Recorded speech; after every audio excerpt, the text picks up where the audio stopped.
From the passage of the gas tax increase bill to her first year as a freshman senator, Sandy Senn speaks exclusively to me for the special edition of Quintin's Close-Ups. Sandy, it is so good to see you, Senator.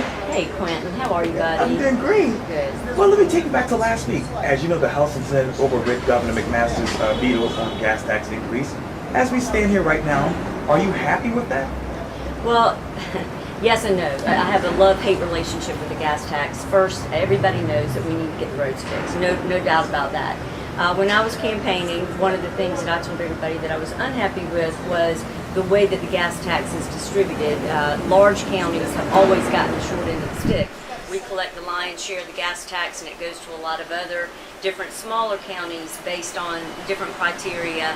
But the bottom line is the rural counties get a lot more, and there are a lot more rural senators, so they are able to override or do what, overcome those of us who have the largest. But one thing I did end up happy about is that I got approached after I wrote my op-ed piece saying the same thing that explained in the Post and Courier what my problems were with the gas tax. I was approached by a contingent of lawmakers who wanted me to come to their side. In the Senate, there were basically two factions. It's not like as a freshman senator, they come and say, oh, here, why don't you have input? That's not. They've been working on this bill for a very, very long time, and they had different ideas about the best way to get things accomplished. When they came to me, of course, we had the House bill at first. The House bill only had 10 cents for the gas tax, and it didn't give away a bunch of free stuff. I like that. I don't like going up to 12 cents and then giving away a bunch of free stuff. Nobody should have to pay for my children's college. There was a lot of different, tax offsets, which I get. But the bottom line, at the end of the day, what we did was also add in, now we're taxing cars, taxing boats, taxing all kinds of things more.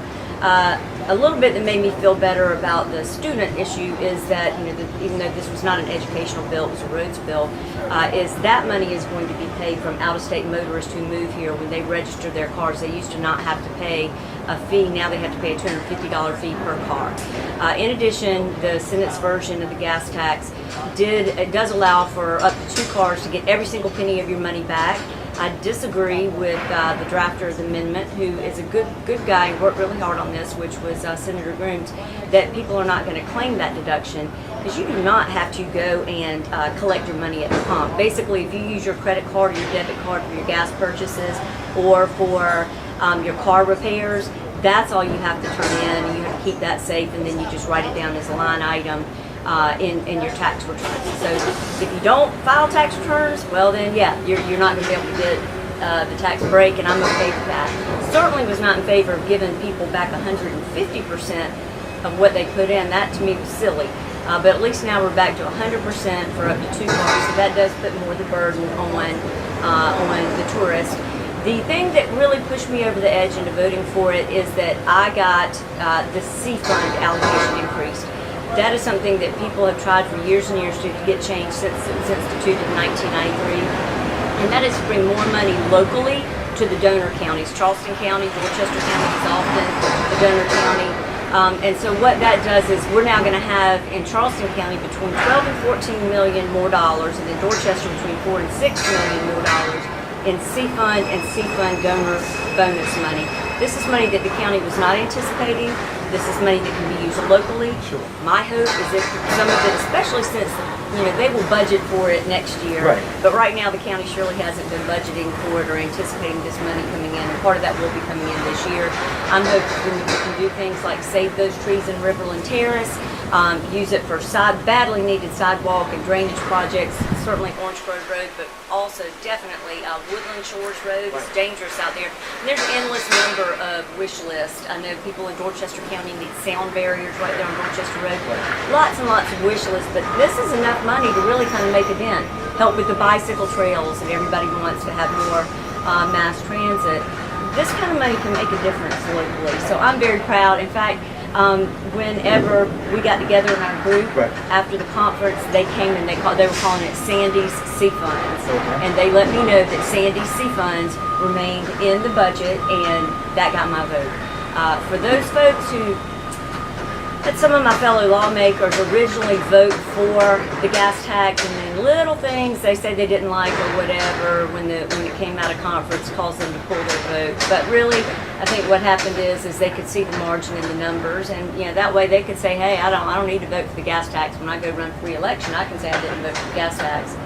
Yeah, it did put the heat on the rest of us who stood up and said, okay, we do need the roads fixed. I think this bill is far from perfect, especially taxing other things to give away free stuff. But you can't sit around waiting for an absolutely perfect bill and let our roadways just keep on deteriorating. So since you can't get your gas tax money back, since a lot of these other fees will be paying for freebies that I still don't like, but mainly because we're going to get more money to spend locally on projects that we can control locally, overall, that won my vote. Governor Master, does he have your vote as far as running for governor? Well, oh my heavens! Well, that's I've always been a Henry fan. Okay. There's so much to wait to see what's gonna play out. Okay. I understand Governor McMaster. He kind of got a pass on this. He did. He knew that he was going to be overridden, so he really didn't have to stake a claim so much. But he certainly would have been feeling he had it not passed because the roads would be crumbling.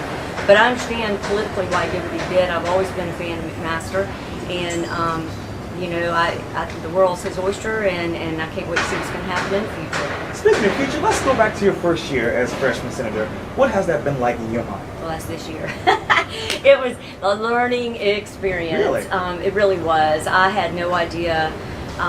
It's a 60-hour-a-week job. For everybody that told me it was going to be a full-time job, incorrect. It's a 60-hour-a-week job. I really am. I too try to be responsive. Right. Get a bunch of crazy robocalls going on, and people think I'm behind them.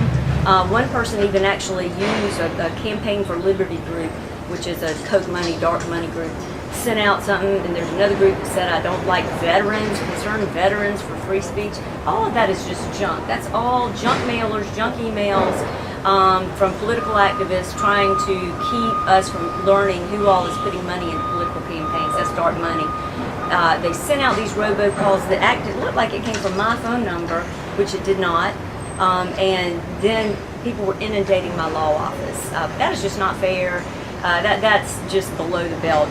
My Senate office is open all day, every day. I return my calls from there. I return my emails from there. No need to interrupt the place where I do make money to make a living for my family and the other families that work for me. I also voted against open carry because they wanted no training. It would have done away with training and background checks altogether. Those are two components that I think are vital. That doesn't mean I'm not a Second Amendment fan. I've had my hunting license all of my life. I'm not afraid of weapons. I'm a member of the NRA, huge Second Amendment fan. But it's just not that much of an inconvenience, I don't think, to make sure that everybody is trained.